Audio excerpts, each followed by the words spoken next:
পশ্চিমবাংলার এখন বেশ এমন কিছু বাংলা সিনেমা তৈরি হয় যে বাংলা সিনেমাগুলো কবে রিলিজ হয়, কবে হলে আসে, কবে হল থেকে চলে যায় কেউ হয়তো জানতেও পারে না, কিন্তু সেগুলো রিলিজ হয়। মানে আমি বলতে চাইছি কোনো হাইপ থাকে না। কিন্তু দেবদা পশ্চিমবাংলার এমন একজন অভিনেতা যিনি বক্স অফিসে এখন শিওর শট একটা দুর্দান্ত রেজাল্ট দিতে পারেন। আজকে দেবদার প্রতি ট্রাস্ট রেখেই কিন্তু এসভিএফ এত কোটি টাকা বিনিয়োগ করে আজ একটা রঘু ডাকাতের মতন ছবি বানিয়েছে। এই যে ইউটিউবে যে প্রমোশন করে না, বা প্রমোশন হয় না, এই যে বুস্ট করে না, আমরা যেগুলো ন্যাচারালি অনেক হাউসকেই দেখি, পশ্চিমবাংলার অনেক অভিনেতা, অনেক প্রোডাকশন হাউস এরকম আছে যারা নিজেদের ছবির কন্টেন্ট গুলোকে ইউটিউবেই বুস্ট করায়। এবং বুস্ট করানোর ক্ষেত্রে যেটা হয়, ভিউজ তো আমরা দেখতে পাই গাদা উঠে যায়, বাট লাইকস এর পরিমাণ হচ্ছে টিমটিমে, সেভাবে হয় না। সেখান থেকে আমরা বুঝে যাই যে ওটা পয়সা দিয়ে করানো, পরিষ্কার কথা। কিন্তু দেবদা এমন একজন মানুষ না যাকে পয়সা দিয়ে এটা করতে হয় না। এই মানুষটার ফেসটা থাকলে লোকজন এমনিই দেখবে। আজকে রঘু ডাকাতের প্রি টিজ এসেছে সকালবেলায় দেব এন্টারটেনমেন্ট ভেঞ্চার্স এর ইউটিউব চ্যানেল থেকে। আমি দেখলাম 200K ভিউজ ক্রস করে গেছে। এসপিএফ থেকে এক্স্যাক্টলি কত এখন একবার দেখে ফেলি চট করে, বাট দেব এন্টারটেনমেন্ট ভেঞ্চার্স থেকে বেশি ভিউজ এসছে। স্বাভাবিক, ওটা দেবদার প্রোডাকশন হাউস থেকে ছাড়া হয়েছে, দ্যাটস ওয়াই। রঘু ডাকাত এসবিএফ থেকে এসেছে 61,000 ভিউজ। আমি তোমাদেরকে দেখিয়েও দিতে চাই, এই যে এসবিএফ এর এটা, হ্যাঁ 61,000। তো বুঝতেই পারছো কোথায় 2 লাখ আর কোথায় 61,000।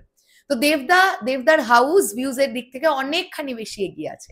এখন কথাটা হচ্ছে, কারোর এটা মনে হতেই পারে যে এই যে 10-11 ঘন্টা যে প্রায় এগিয়ে গেল, এখনো পর্যন্ত 500K হলো না, 1 মিলিয়ন হলো না, 10 লাখই ভিউজ হলো না, তাহলে আর এই প্রজেক্ট নিয়ে কি হাইপ?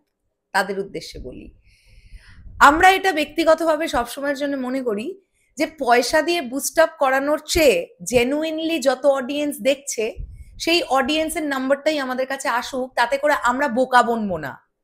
মানে আমরা তো প্রতিনিয়তই বোকা বনে যাচ্ছি, ধরে নাও। ওই যে আমি আবার রিপিট করলাম, পশ্চিমবাংলায় এরকম অনেক ছবি তৈরি হয়ে যায় যে ছবিতে মোটা অঙ্কের টাকা দিয়ে বুস্ট করানো হয় কন্টেন্ট গুলোকে। মানে ইউটিউবকে এইভাবেই বলা থাকে যে এই পয়সাটা দিলাম তোমাদেরকে, এবার এটার ভিউজটা তুলে দাও, কিন্তু লাইকসটা হয় না। আজকে রঘু ডাকাতের প্রি টিজে এই যে আমরা যে 2 লাখ ভিউজটা দেখতে পাচ্ছি দেব এন্টারটেনমেন্ট ভেঞ্চার্স ইউটিউব চ্যানেল থেকে, তার জন্য আমরা 21,000 লাইকসটা দেখতে পাচ্ছি। যেটাকে জেনুইন মনে হচ্ছে না তোমাদের? যে 2 লাখ লোক দেখেছে, তার মধ্যে 21,000 লোক চলো লাইক করেছে। এই রেশিওটা মেনে নেওয়া যায়। তো দেবদাকে না খামোখা বুস্ট করতে হয় না, কোনো প্রয়োজনই নেই। রঘু ডাকাত নিয়ে এমনিতেই এত হাইপ আছে না, এটা একটা আলাদা লেভেলের খেলা খেলবে, শুধু দেখো, ওয়েট অ্যান্ড ওয়াচ। তার মধ্যে অঙ্কুশ দা দেখলাম আবার রঘু ডাকাতের প্রিটিজ পোস্ট করেছে। পোস্ট করে একটা কথা লিখেছে, আমি এক্ষুনি দেখছিলাম, অঙ্কুশ হাজরা খুলে ফেলি। অঙ্কুশ দার পোস্ট গুলো না কেমন যেন একটা অন্যরকম ইঙ্গিত দিচ্ছে মনে হচ্ছে, কি জানি, হয়তোবা আমি ভুল ভাবছি, এটাও হতে পারে যে অঙ্কুশ দা, মানে আমার এটা মাঝে মধ্যে মনে হচ্ছে আর কি, এটা হওয়ার সম্ভাবনা খুব একটা নেই। অঙ্কুশ দা লিখেছেন কিছু বলার নেই, জমে গেছে, অসাধারণ। এটা প্রিটিসটা শেয়ার করে লিখেছেন।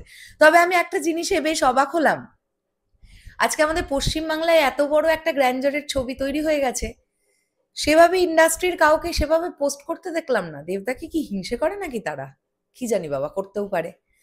আসলে আমাদের জগতের নিয়মিত এটা, যখন কেউ একজন এগিয়ে যায় তাকে কিভাবে টেনে, তার পাটাকে টেনে পিছনের দিকে আনতে হবে, এইটা খুব ভালোই করতে পারে লোকজন।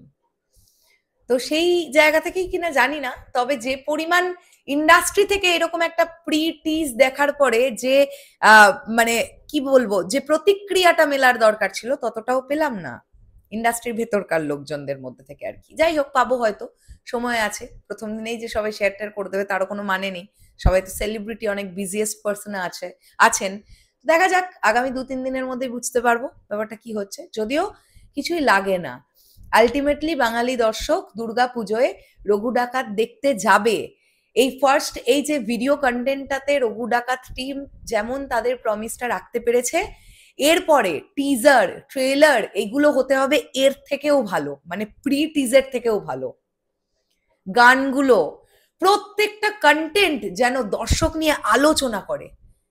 তবে কিন্তু এই ছবিটা একটা দুর্দান্ত বক্স অফিস আনতে পারে। এটা ডেফিনেটলি আমরা আশা করবো যে ভালো একটা রেজাল্ট আসবে। তো যাই হোক, যাদের এটা বক্তব্য, যাদের এটা মনে হচ্ছে যে এত কম ভিউজ কেন, তাদের উদ্দেশ্যে আবারও বলতে চাই, পশ্চিমবাংলা ভারতবর্ষের একটা স্টেট। পশ্চিমবাংলা কিন্তু ভারতবর্ষ একটা মানে একটা দেশ নয়, আলাদা কোনো কান্ট্রি নয়। তো এখানে পশ্চিমবাংলায় যত মানুষ বসবাস করে তাদের মধ্যে যতজন দেখেছেন তারা প্রত্যেকে খুব ইতিবাচক। আর এটাই থাক না, পয়সা দিয়ে বুস্ট করিয়ে এই 200 জায়গায় 2 মিলিয়ন ভিউজ দেখে কি হতো? দেবদাকে আলাদা করে প্রমাণ করার কিছু নেই যে পশ্চিমবাংলায় তার ছবি এখন খুব ভালো চলছে, সেটা পয়সা দিয়ে বুস্ট করার কোনো প্রয়োজন নেই। এসভিএফ একটা ব্যাপারে না খুব লাকি, আমি এটা ফিল করে দেখলাম। বাংলাদেশে মেগাস্টার শাকিব খানকে নিয়ে কাজ করে যখন বুস্টের কোনো পয়সা দিতে হয় না, এমনি হয়। পশ্চিম বাংলায় দেবদাকে নিয়ে এখন কাজ করছে, বুস্টের জন্য কোনো পয়সা দিতে হচ্ছে না। অন্যান্যদের নিয়ে কাজ করতে গেলে তো বুস্টের জন্য পয়সা দিতে হয় মনে হয়, কি জানি। যাই হোক বাবা, আবার কি বলতে কি বলে ফেলবো, কার আবার কি খারাপ লাগবে ভালো লাগবে জানি না ভাই, বুঝি না। সত্যি কথা যেটা সেটাই বললাম, মনে হলো তাই বললাম, বেশ করেছি আমার চ্যানেল আমি বলেছি। শেষ করলাম ভিডিওটা, আসছি আবার খুব শিগগিরই। তাহলে এখনের জন্য টাটা।